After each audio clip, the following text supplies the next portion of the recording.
C'est pour permettre l'accélération du transfert de technologies de la recherche publique vers les entreprises que les SAT ont été créés en 2012. Les 14 SAT fédèrent plus de 150 000 chercheurs issus de 185 établissements et s'assurent de l'équilibre entre les attentes de la recherche publique et celles des entreprises. En 2014, une première convention nationale des SAT avait lieu, réunissant près de 500 acteurs du monde de l'innovation. Quels ont été les résultats depuis 2 ans? Sur l'ensemble des établissements, ce sont plus de 3 800 opportunités qui ont été détectées.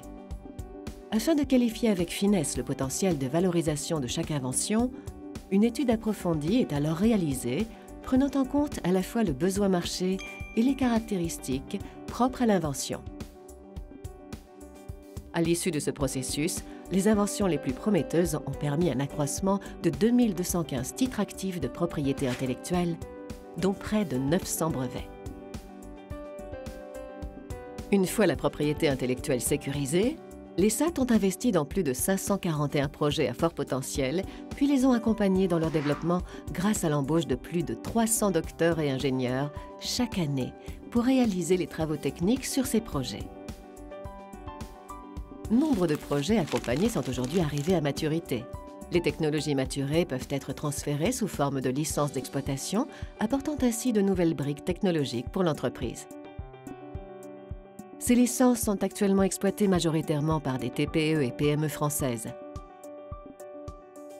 Elles ont pour secteur d'application privilégié les sciences pour l'ingénieur, la chimie et les matériaux, l'énergie et l'environnement, les technologies de l'information et de la communication, la santé et les sciences humaines.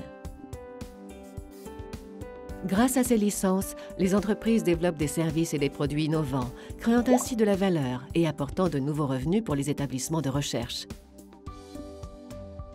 Ce sont plus de 266 licences d'exploitation qui ont été signées en 2 ans, dont 90 start-up qui ont été créées autour des innovations détectées puis maturées par les SAT.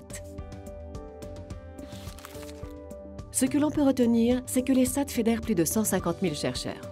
Elles ont contribué depuis 2014 à l'identification de plus de 3 800 opportunités, ce qui a conduit au dépôt de 890 brevets. 541 projets ont fait l'objet d'un financement et parmi ces technologies maturées, 266 sont utilisées dans les entreprises sous forme de licence, les autres ayant fait l'objet de création de start-up. Ces chiffres viennent s'ajouter aux résultats déjà obtenus par les SAT avant la première convention, apportant une vision globale de leur impact socio-économique depuis leur création.